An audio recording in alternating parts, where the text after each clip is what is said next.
All right, people. It's another edition of the New Breed Podcast, the world's best new metal podcast from two dudes who were there. Well, three dudes if we count John. I'm one half of your hosting Joe J. Horsecow. With me, I have my partner in crime, the notorious TIM, Tim Anderson Jr. Tim, how are we doing? Awesome. Lubricated.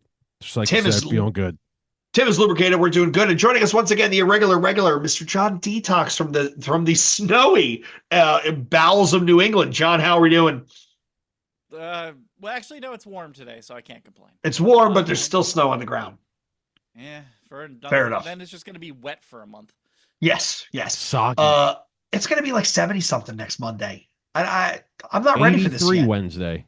I'm not ready for this. I'm not ready for this. I'm moving to Alaska. Okay, back. Now that we've covered the weather, what are we talking about this week, everybody? Well, this week we had John sticking around and joining us from his previous episode because we want to deep dive on one of my favorite new metal albums by a band that started out not as a new metal band, and I will argue is not a new metal band. The UK's own Pitchshifter. We're going to cover www.pitchshifter.com, typically referred to as PSI, not PSI, .com is how it's Yes, yeah. colloquially referred to. There we go. That was a mouthful with a lot of IPAs on you. So before we go into this album, gents, I think we need to do a bit of a backwards walk, and let's talk about where Pitchshifter comes from. Because I'm going to ask John. I think this is probably where John and I first keyed on this band was in their heavy industrial days before they introduced jungle. Right. So this band starts in 1989 from Nottingham, England. It was founded by the bassist Mark Clayton and the guitarist programmer Johnny Carter. And obviously, they were influenced by the band to define all bands of that geographic area and of the sound, Godflesh. Uh, the initial lineup was back and forth. There were people all over the place. Eventually, John J.S. Clayton, who is the singer, he was originally just doing backing vocals. So their debut album comes out in 91. It's industrial. Apparently, they recorded this for 500 pounds over the course of a single week in a some studio in Leeds. It was obviously compared to Birmingham Industrial Pioneers Godflesh. John, do you remember Industrial? Do you remember when you first heard it, what your first thoughts were? Blown away, whatever? I'm fine with that album. It is very much a Godflesh clone album. Yes. But yeah, my first exposure, like many people, to Pitchshifter was Genius. So Wow. so yeah, so I heard Genius, but funny enough, the first Pitchshifter album I ever had was Psy. It's their last album because it was $2 in Hot Topic, and I was like, I've heard that name before. Let me check this out. But yeah, no, Tim. Yes, sir. Go on, John. Go on, John. Go on, John. Oh, sorry. I was going to say, but yeah, Industrial is a gnarly, visceral start and is not the way the band would end up sounding. Very true. Very true. Tim, what was the first time you ever encountered this band? The first time is right when we started doing this. I remember you talking about it. I was not too familiar with them at all. And I remember this was the first record you told me to listen to, and I was pleasantly surprised because it's actually really good. It's a fun listen. It's a fun listen. Yeah. So what we have to talk about real quickly, they were considered a quote unquote. I saw somebody actually called them the best value version of Godflesh, which is kind of funny. So they were very much a heavy guttural, death metal industrial type band, kind of grindcore adjacent to what was going on in the UK scene at the time. One of the biggest fans of this band in its early incarnation, which helped them get big, is the legendary DJ from the BBC, John Peel.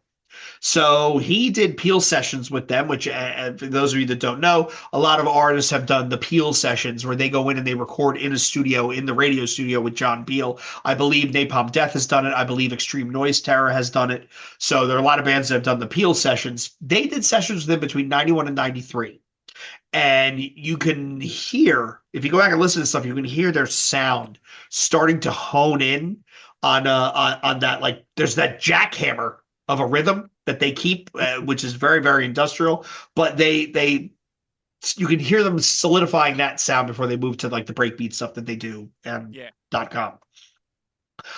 So my first experience with them was I picked up the album Desensitized because at that point I was I was at home for the summer. I think it was in the used CD bin. Shout out to Music Connection. Dirty Frank, I think was his name, in Elmwood Park, New Jersey. I picked it up for like $5 and I remember going, huh. So after Industrial, They signed to Earache, right? Digby Pearson. They do the Submit EP, which is the giant locust on the cover. Never really stuck with me. And then their second album, Desensitized, in '93. Very, very much run-of-the-mill industrial type stuff. There was one or two really standout tracks on it, but for the most part, it was that heavy industrial you would expect from that part of England.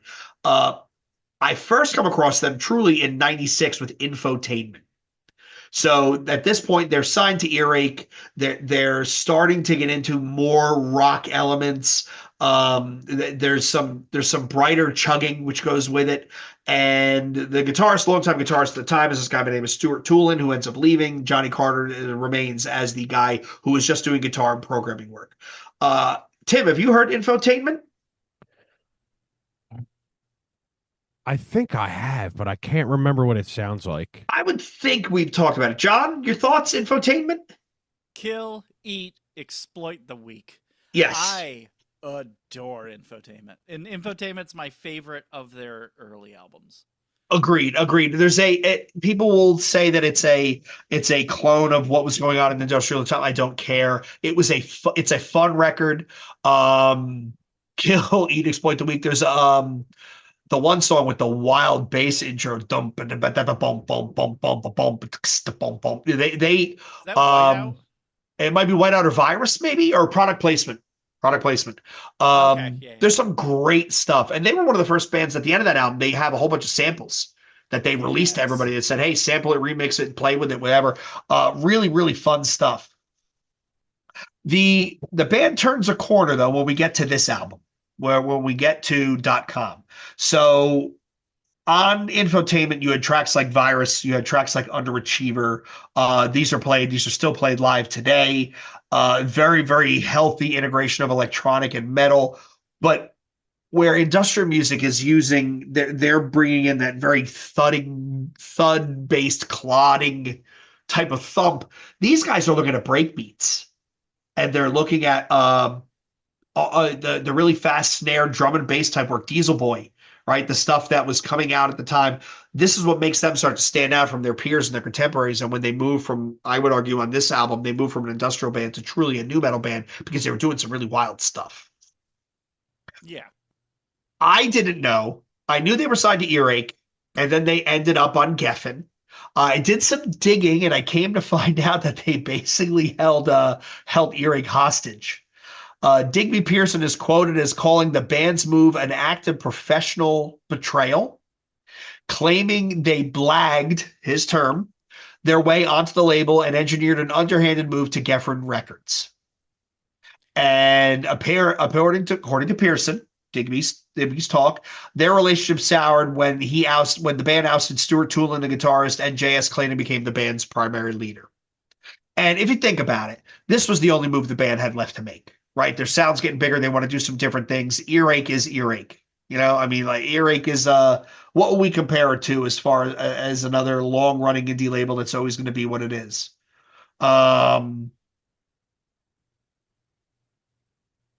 It's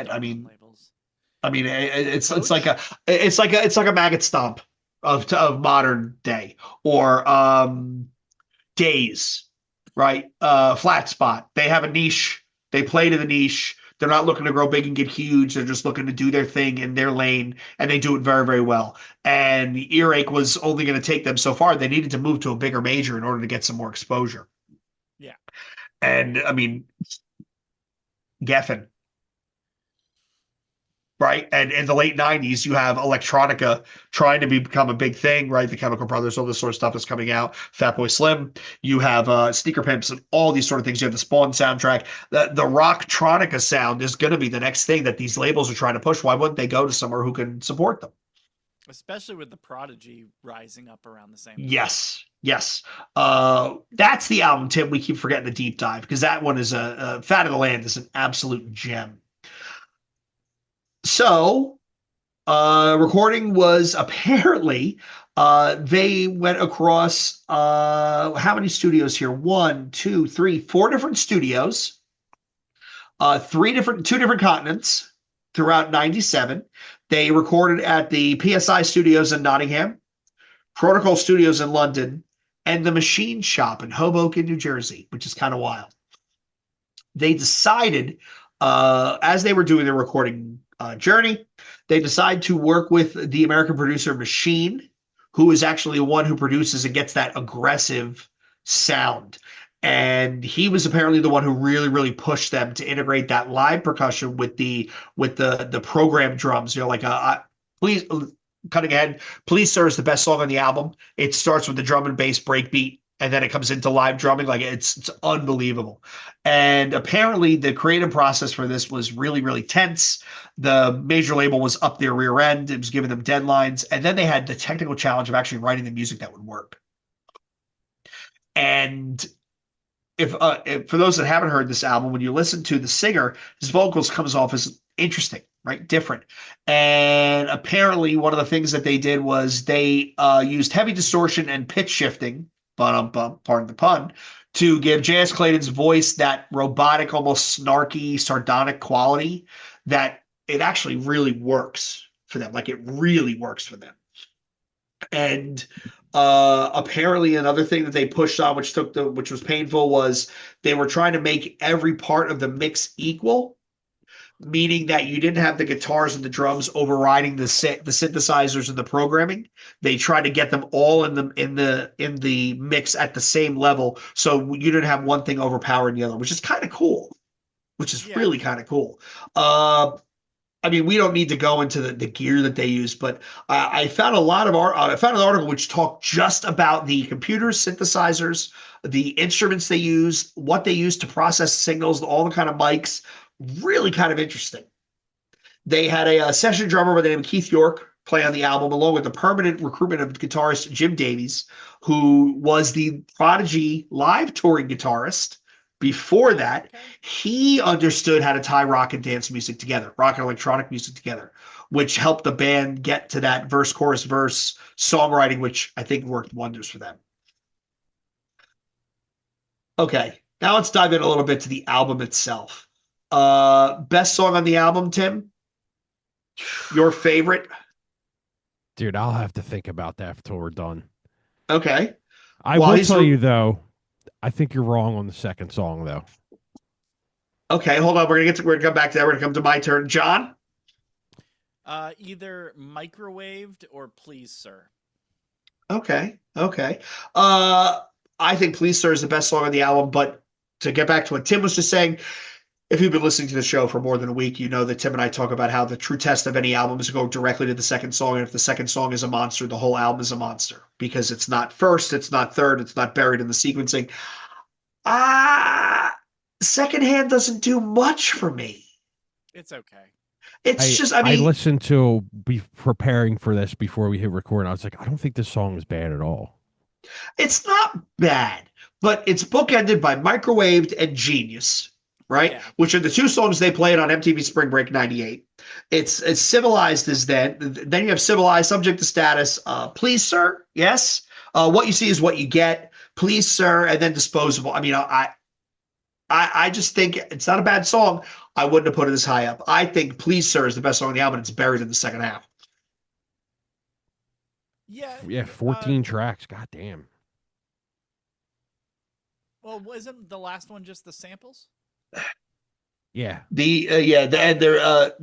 before that is that 7-minute outro, which is I'm looking at the list and I'm like, I don't remember. It's been so long since I've listened to certain parts of the album because there's certain songs I listen to on a regular basis, but I'm looking at whatever ZX81 is. I assume that's the outro.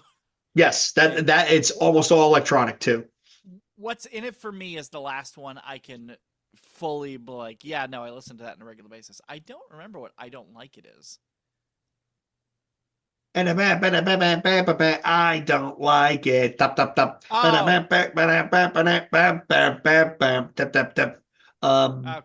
I don't care. Yeah, the snare work on this album is something we probably should talk about. Like the album starts with a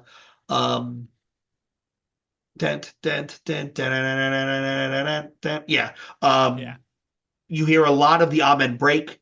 You hear a lot of, and I understand after doing the research and seeing that the producer was pushing them, right? Like that really, the word I saw in a bunch of reviews was hyperkinetic, which I think is a fair descriptor.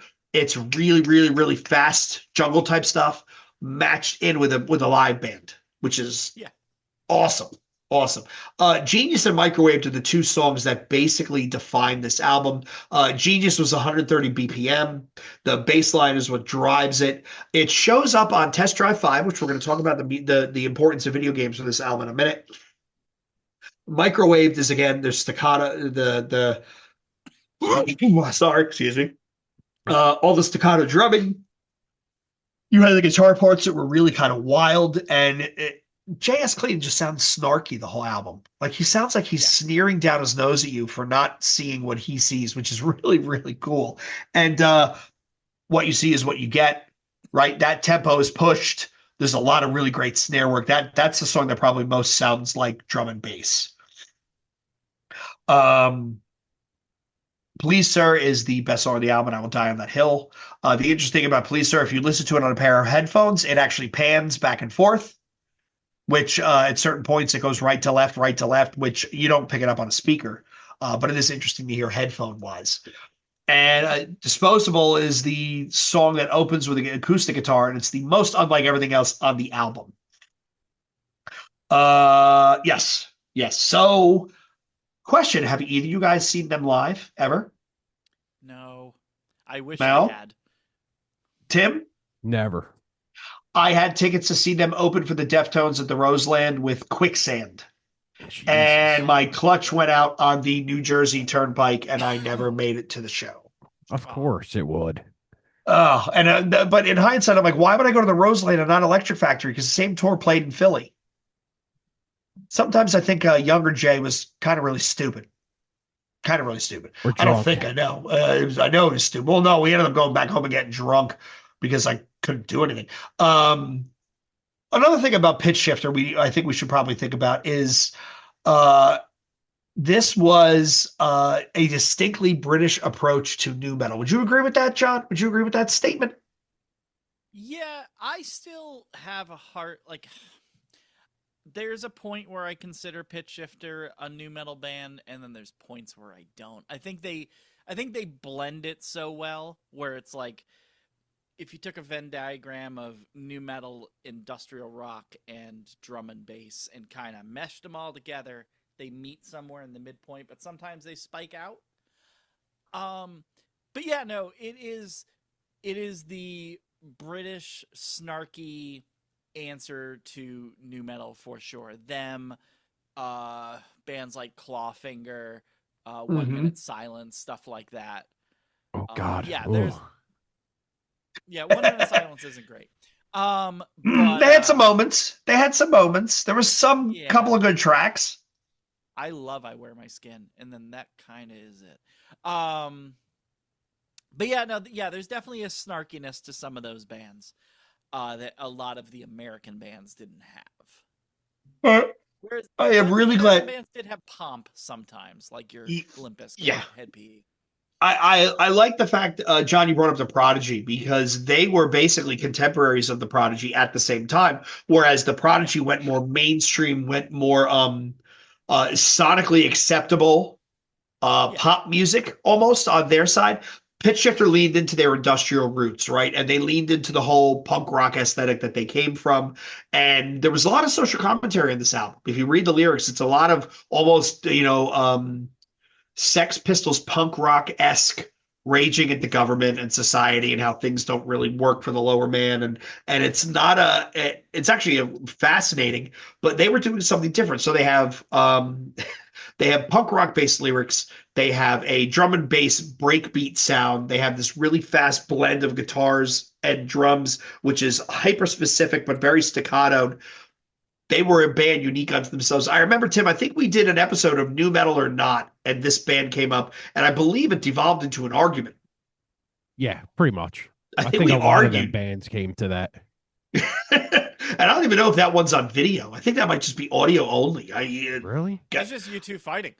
No, we had like 3 or 4 people on, and we were the 2 bands that we argued about the most was Pitchshifter and Downset. Downset, yep. Downset was the one we were like yelling at each other. I don't know if I've ever actually listened to a full Downset album. The first 3 are great. I mean, the the first self-title one is do we speak a good. dead language? Yeah, that's the second one. I think Check Your People was the best one they did. The third one, it was the most mature, and then the band is. I mean, now they're like, no offense, but they're kind of like a cover band now, like Ray and like it's a bunch of like it's like Head PE, right? They're kind of like a Head PE cover band with Jared. I did read that Pitchshifter referred to their own sound that they called it strum and bass, which I thought was Oh, I've never heard that. kind of interesting. Yep. That was how they described their what they called, quote, a collision of heavy power chords and hyperkinetic electronic percussion. I'm gonna have to remember that. I Uh, love the made-up genres that the new metal bands had. yes, they were all great at it. And again, I can't hit this note enough. Where everybody else is doing industrial stuff and they're doing the heavy, slower, more aggressive type things that you would expect to hear from an industrial influence band, Einstein and Neubauten and Cabaret Voltaire and all that sort of stuff. These guys were leaning into rave scene, right? Jungle. Tim and I just did Tim and I just did an episode on Moonshine Music, the old rave record label, and I dragged Tim through a history of that, and he was a good soldier. He was a good podcast co-host because this was me nerding out. But this was a big thing, and this band actually pulled from let's pull from the drum and bass side. Let's not pull from the real heavy, like plotting, cement rebar being smashed together sound. We have to talk about video games. We have to talk about video games. And we have to talk about video games. I mean, the internet was around in 98, but video games were a way that young kids came across music that they never would have came across. Tim, we could do an entire episode. We're going to do an episode on the importance of video games for the growth of nu metal. I think we could do a sub episode where we just do Tony Hawk Pro Skater. Shit, because definitely. the music on that stuff was unbelievable. But so these guys, they end up on 4 different games in 98, and we're not talking, and these are all PlayStation games, and these are not small games in any way, shape, or form. Genius. Can I guess them? Yes. Okay, so one's going to be a test drive game. Okay. One's going to be a Twisted Metal game. Gotcha. I swear they're in Demolition Racer, but that may have not been the right year. Mm-mm. So you have 2 right so far? You got 2. It's got to be like, they feel like racing games. Yes, it's all racing. I'll give you the hint. Yeah. I would think a sports game. Not Need for Speed. One more guess, John. Burnout. Well, I'll give you a hint. One of them is motocross. Oh, is it one of the BMX Matt Hoffman things? I don't know. SX Superstar. Oh, no, that's a different thing. And the last one is rally racing. You want to guess this one? I have like no knowledge with rally racing games. All I know is Gran Turismo. Rally Sport Challenge 2. So they get 4 songs on Test Drive 5. Genius, What You See Is What You Guess. I'm sorry, 3. Genius, WYSIWYG, and Microwaved, which is the dub instrumental version. On Twisted Metal 3, they get Microwaved, WYSIWYG, and In It. SX Superstar is Genius and Microwaved. Rally Sport Challenge 2 is Secondhand and Please Sir. So that's 4 games right there. How do they get paid out on that? Is it just rights to the song for the video game, or is it like every copy sold kind of thing? I don't know. That's a good question. Know. I would Another think band around this time was like Fear Factory was in a crap ton of video games too. Yep. They all, believe it or not, they also show up on the Mortal Kombat Annihilation soundtrack, which was movie. them with KMFDM, Megadeth, Rammstein, Juno Reactor. Have we talked about Alone in the Dark, the movie? No, the Christian Slater Tara Reid gem. So, Go on. Okay, so I've actually only seen it recently. The movie itself, fucking terrible. You need to look up the soundtrack. The soundtrack is wild. They had some partnership with Century Media. Basically, anyone who's a who's who of a metal band. Holy crap.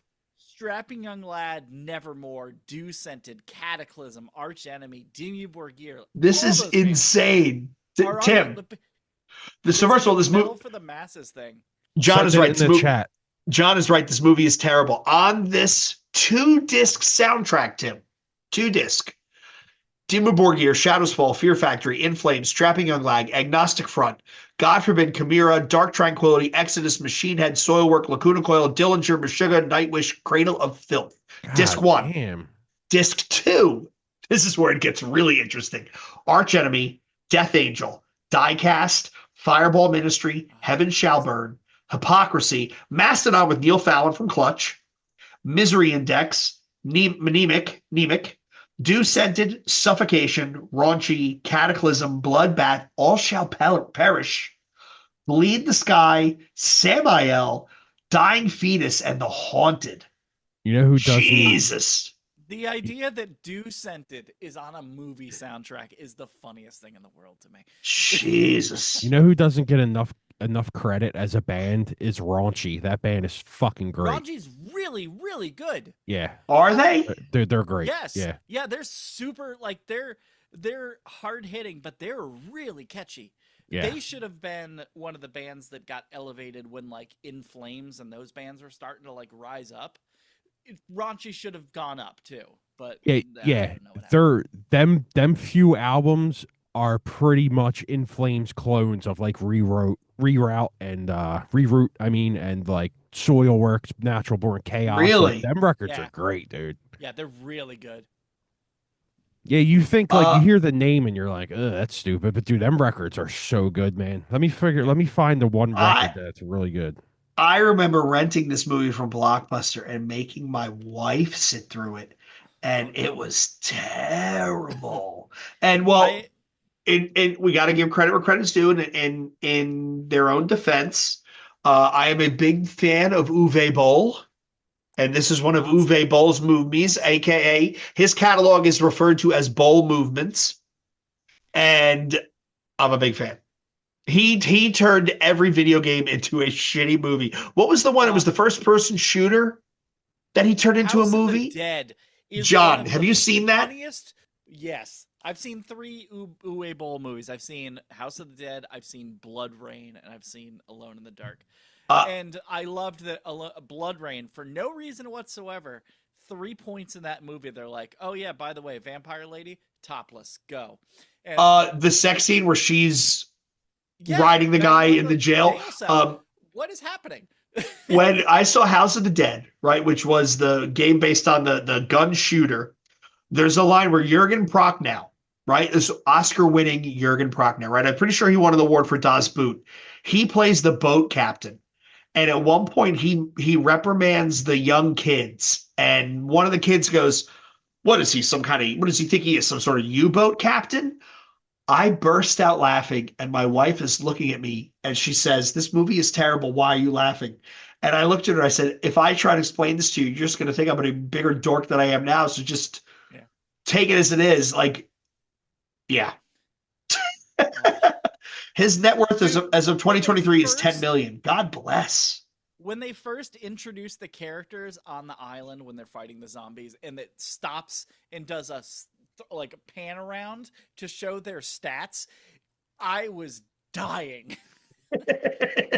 Awful movie. Awful. Tim, this is one of those you can't even watch it with your wife. Like you can't. It's entertaining. Much like Mortal Kombat Annihilation.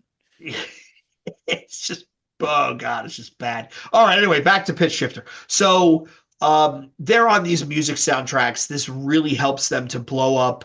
That Mortal Kombat soundtrack, Annihilation, by the way, went platinum, which is kind of wild. This was just exposure back then. Like being on a video game and a soundtrack was exposure, and PlayStation was becoming a thing. And this is where video games are becoming their own culture in and of themselves. And the fact that it was crossed over with music, and you could play a game and hear a band and then go see a band on, Ozfest, it's really kind of cool. Mm-hmm. I think we need to, now let's move to the quote unquote sad part of this album. The mainstream metal press in the UK was very supportive. Metal Hammer gave it a 10/10. Kerrang gave it one of the best British rock albums of all time.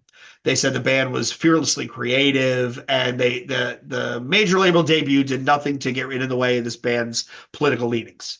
Uh, other reviewers, the Collector's Guide to Heavy Metal gave it a 3 out of 10.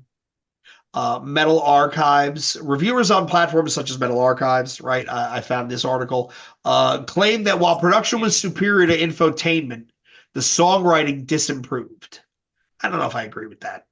I definitely don't. Yeah, I don't agree with that. It's such a different thing though. Like, yes. Infotainment seems like the bridge between early Pitchshifter and what they would become. Like, it's not the same band anymore. No. Metal Hammer gives it 10/10, top 10 industrial metal albums ever. Rock Hard gives it 10/10, 263 in the 500 greatest rock metal albums of all time. Kerrang, number 45, greatest British rock album of all time.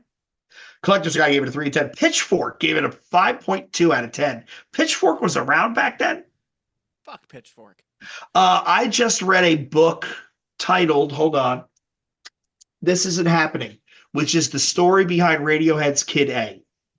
And really, really enjoyable and interesting to me because I didn't know much about this. I just knew when it came out, everybody shit on it and was confused. But you could tell the author is definitely Pitchfork adjacent because there's a couple of times where you can tell he's getting high in the smell of his own farts. And it was like, this is kind of dicey here, kind of douchey. Pitchfork lost me when they gave The Fragile, I believe, a 1 out of 10. Really? Yeah. It's an infamous review. And I was like, nope. That's the worst shit I've ever heard. That is terrible. I hope that person is unemployed right now. So there were other people, like there were other reviews where they talked about .com is a perfect record with no bad tracks. The band's willingness to quote unquote mangle their own music resonated with a lot of people that were comfortable with computers and the internet. It didn't seem out of place. A lot of younger fans viewed it as a masterpiece. However, the fan base, I guess we should acknowledge, has been very divided after this album, much like what we covered with Root to Remain. Longtime followers liked that death industrial sound. They thought it was the breakbeats and clean vocals didn't work for them.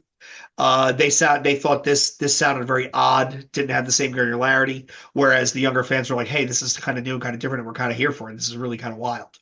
It doesn't help that the singer has gone on record as saying he doesn't actually like a lot of their early stuff. Yes. We, disclosure time, we reached out to Pitchshifter to have them come on the show. I was going back and forth with J.S. Clayton to get him come on. He did 2 books through Kickstarter of his tour diaries. I have both of them up there on the shelf behind me. And truth be told, he bailed out when he realized that we don't have 10,000 listeners to every episode, which I get it. You know, have so much time in the day. You can only spend time in certain audiences, but kind of disappointed. Not gonna lie. That's kind of annoying. I would have asked him what went wrong with Deviant. Well, let's talk about that. So Deviant came out in 2000. It only sold 33,000 copies domestically compared to the 60K sold by .com. It was the same general recipe as .com. For whatever reason, it didn't land. I know that if you remember, the cover art was kind of inflammatory because it was a character which combined the Pope and the Queen Elizabeth II, which didn't land very well. It was banned in some markets. And they go from .com to Deviant to PSI in 2002. At that point, they're on a smaller label. I think it was Mayan Sanctuary. And they went to rock and punk, basically. Is that a fair statement, John? I honestly think some of PSI or Psy is some of their more nu metal oriented stuff. Okay.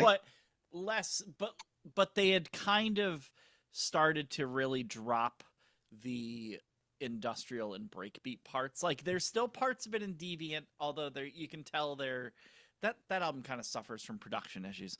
But Psy has really good production. It has a really good sound, but yeah, the difference between .com and Psy is also kind of a leap too. It's almost like they, I don't want to say like sold out, but like it's almost like they kind of streamlined their sound. They became slightly more accessible. It's cleaner. It's less. You don't have the bombastic in your face like drum and bass parts in it now. Mm. But like it's still guitar heavy and it's still got like a good sound. It's just not as it doesn't have that snarl. Like that's gone at that point. Fair. That's fair. That's fair. It didn't really land for me. This is one of those bands that they had a thing. They were building some inertia. They were building some recognition. It was kind of going, and then for whatever reason, it just they never capitalized on it. Like for whatever reason, it just never really worked out. The art and political focus from the band. I mean, this is still something they talk about. It was very, very big and relevant in their sound. But I can also think we should take a moment to think about how what they did created space for they walked so other bands could fly. For example, Bring Me the Horizon, Enter Shikari, Pendulum. These are all bands that on the back of Pitchshifter, they were able to take aggressive guitar music with some industrial production and move it up.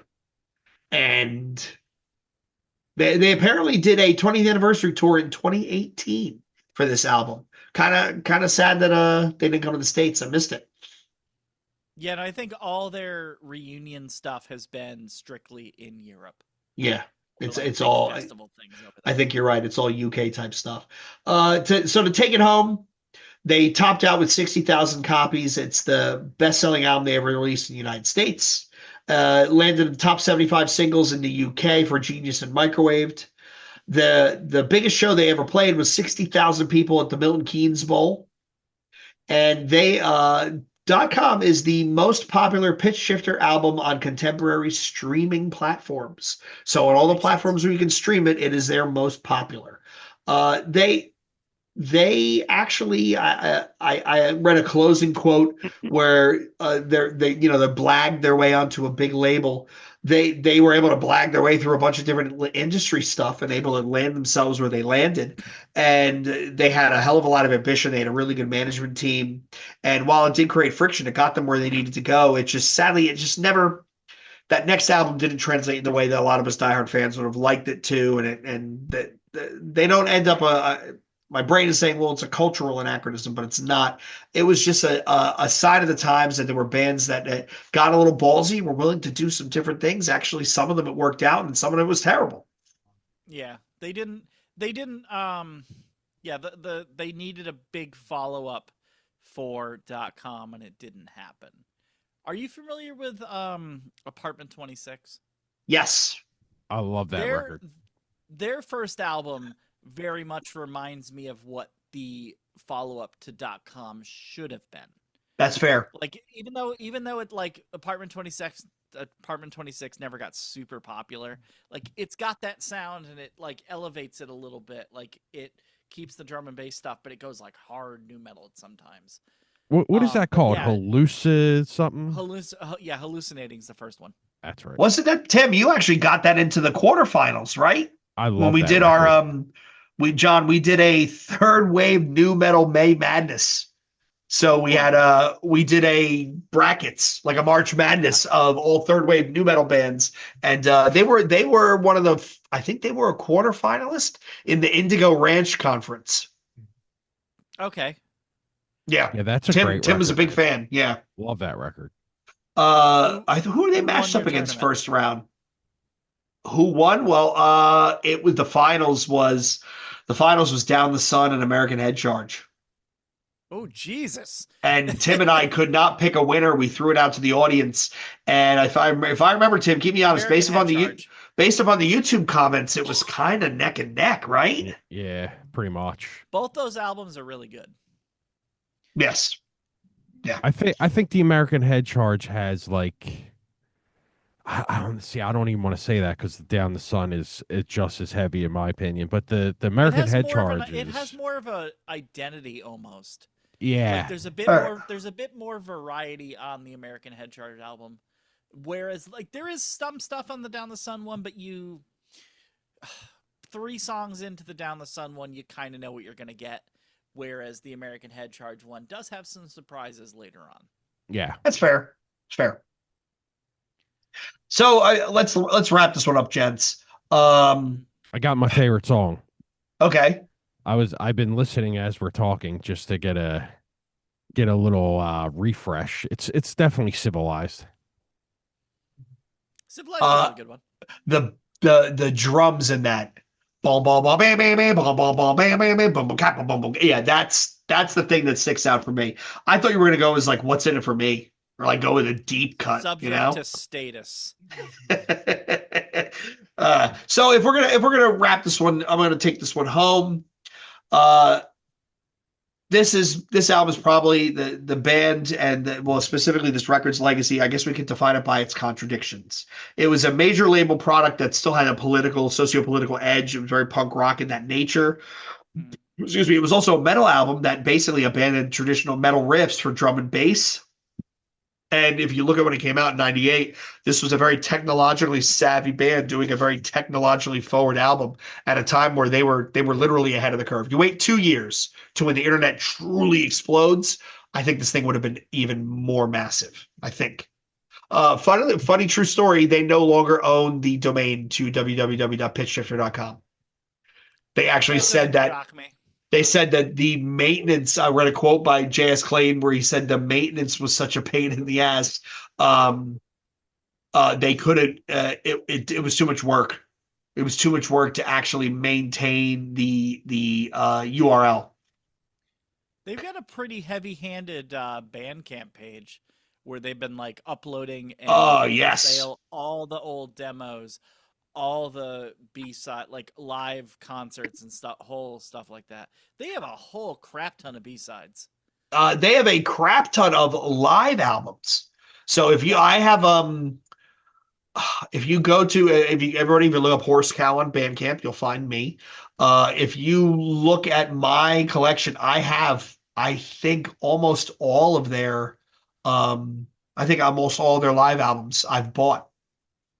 There's video footage I found on YouTube of them during the Infotainment tour that's actually of reasonable quality, and that one's really good. Jesus, I'm looking at what I have. I have live in Paris in '98, live in Stockholm in 2000, live in CBGB's in 2000, Harpo's in '94. I actually have all the bootleg stuff, bootlegged and distorted, remixed and uploaded. Geez, you know what? I'm gonna go on a Pitchshifter bend. Scientology or whatever. You know what? I do have. Holy shit! I actually think I have this here. Hold on. He's gone into the void. He's got everything over there. I do have this. This is. I don't know what I'm going to do with this, but I've got it. This is the Pitchshifter.com mini disc that I bought. Still sealed. It's out of 100, and it's the Pitchshifter.com demo on a mini disc. Oh shit! I don't know what the hell I'm going to do with that, but that's up there with. It's a piece. Yeah, I have I have the Zayo album, the remix album they did on a 3.5 floppy disk. Got that up there as well. Awesome. Wild stuff. All right, everybody. First of all, I want to thank John for sticking around, coming on again. It's always a pleasure when we have him on to chat about this stuff. I want to thank all of you for watching, listening, tuning in. Hopefully you enjoyed the conversation. Leave your thoughts in the comments. Hopefully you go on a Pitchshifter bender. I suggest starting with Infotainment and checking out After Deviant. John will tell you go all the way to PSI. Your mileage may vary. Find us on r/numetal. Find us at newbreedpodcast@gmail.com. You can find us at newbreed_podcast at both the Twitters and the Instagrams. 267-297-4627 for all your complaints, comments, concerns. Visit the merch store. There's Death to False New Metal hoodies in stock. We're going to have a lot more merch rolling out soon. New episodes every Wednesday at 12 p.m. I've been pretty good, Tim. I've been publishing pretty reliably. So now that you've been killing it. Now that I've screwed it up, next week it's not going to come out until like Friday. And reaction vids that don't get copyright blocked every Friday at 12 p.m. Thanks again for tuning, watching, listening. See you next week. Cheers.